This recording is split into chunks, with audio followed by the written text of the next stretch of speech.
Imagine this. An elderly man walks into a diner, ready to enjoy a quiet meal, but instead, he's met with cold stares and dismissive service. This man, kind and gentle, patiently waits as other customers are served before him, even though he arrived first.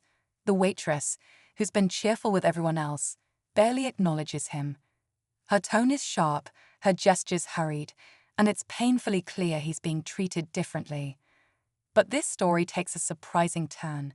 Just as the situation seems unbearable, a young woman walks in, the elderly man's daughter. What happens next will leave everyone in that diner stunned. This isn't just about a meal. It's about standing up for what's right and making sure respect is given where it's due. Stay tuned to see how justice is served in the most unexpected way. You won't want to miss this. The elderly man, Mr. Johnson, had been coming to this diner for years. It was his go-to spot for breakfast, where he'd often chat with the staff and enjoy the comfort of a familiar routine. But today felt different. The waitress, a new face, seemed to go out of her way to avoid him. She'd laugh and joke with other customers, even refilling their drinks without being asked. But when it came to Mr. Johnson, her demeanor turned cold and dismissive. He asked politely for a menu, but her response was curt, almost as if she resented serving him. Meanwhile, a few regular customers noticed the interaction and exchanged uneasy glances. They whispered among themselves, wondering why someone as kind as Mr. Johnson was being treated so poorly. Just as the tension in the air grew heavier, the door opened, and his daughter, Lisa, walked in. What she witnessed next changed everything. Lisa paused at the entrance, her smile fading as she noticed her father sitting alone at the corner table, his posture tense. She quickly scanned the room and saw the waitress, who was busy chatting with another table, deliberately ignoring her father's polite attempts to get her attention. Lisa felt her chest tighten. She knew her father as a man of immense patience, someone who rarely spoke up when mistreated, but this was unacceptable. Lisa walked toward her father, placing a comforting hand on his shoulder. "Hey, Dad," she said softly. He gave her a small, tired smile, clearly trying to downplay the situation. But Lisa wasn't buying it. She'd noticed the way the waitress avoided eye contact with her father, how she made him wait while others were served without hesitation. Lisa sat down, her sharp eyes locking onto the waitress, silently demanding answers. The tension in the room grew thick, and everyone could feel it. Something was about to happen. Lisa leaned forward, her voice calm but firm, as she asked her father what had happened. He hesitated for a moment, clearly uncomfortable, before quietly explaining the rude treatment he'd endured. Lisa's jaw tightened. She glanced around and noticed other customers avoiding her gaze, as if they too had sensed something wasn't right, but didn't want to get involved. That only fueled her determination. When the waitress finally approached their table, her attitude didn't change. Without offering a proper greeting, she dropped a menu in front of Lisa and muttered, "What do you want?" Lisa looked up at her, her expression unwavering. "I'd like to know why my father was treated so differently from everyone else here," she said, her voice loud enough for others to hear. The room fell silent. All eyes turned toward their table, and even the waitress seemed momentarily stunned. But then she smirked, as if dismissing the entire confrontation. "I don't know what you're talking about," she replied, her tone dripping with sarcasm. Lisa didn't back down. She straightened in her seat, her heart pounding, knowing this wasn't just about her father anymore. It was about standing up to something bigger. The entire diner held its breath, waiting to see what would happen next. Before Lisa could respond, a man from across the diner spoke up. "She's right," he said, his voice cutting through the tension. All eyes turned to him as he continued, "I saw how you treated him.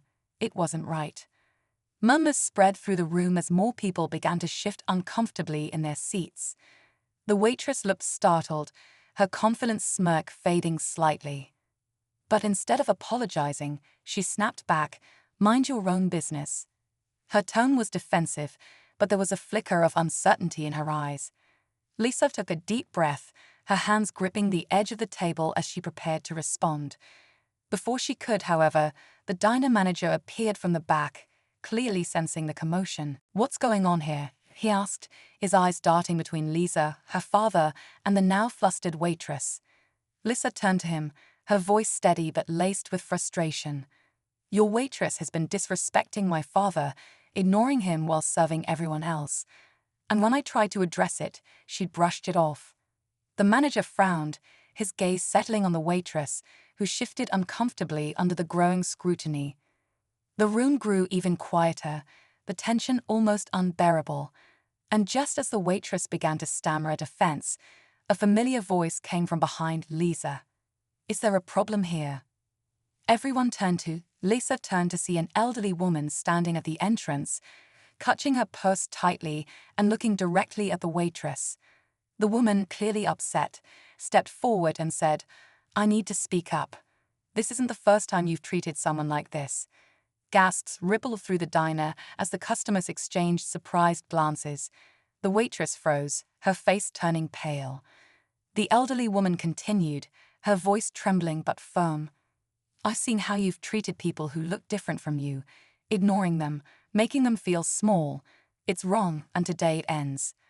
Her words sent a ripple of unease through the room, and the manager's expression hardened. He turned to the waitress. "Is this true?" he demanded. The waitress stumbled over her words, but it was clear she had no real defense. The manager didn't hesitate. "You're done here. We don't tolerate this behavior in my diner," he said firmly. The waitress stormed out, her face red with anger and embarrassment. As the door slammed shut, the diner erupted in applause. Lisa and her father exchanged a glance, relief washing over them. But before the moment could settle, the elderly woman leaned in and said softly to Lisa, "Thank you for speaking up. It gave me the courage to do the same." Lisa smiled, realizing that standing up not only helped her father, but also inspired others to find their voice. As the diner settled back into a calm buzz, Lisa turned to her father, who gave her a proud, grateful smile. "You didn't have to do all that," he said softly, but Lisa shook her head. "I did, Dad. You deserve respect, and so does everyone else." The manager approached their table, apologizing for what had happened and assuring them that the issue would be addressed so no one else would experience such treatment. He even insisted their meal was on the house. Though Lisa and her father weren't there for freebies, they wanted fairness. As they left the diner, Lisa felt a sense of pride, not just for standing up for her father, but for being part of a moment that brought awareness and change. Sometimes, a single voice can spark a ripple, and Lisa knew this was a reminder that doing the right thing always matters, no matter how small it seems.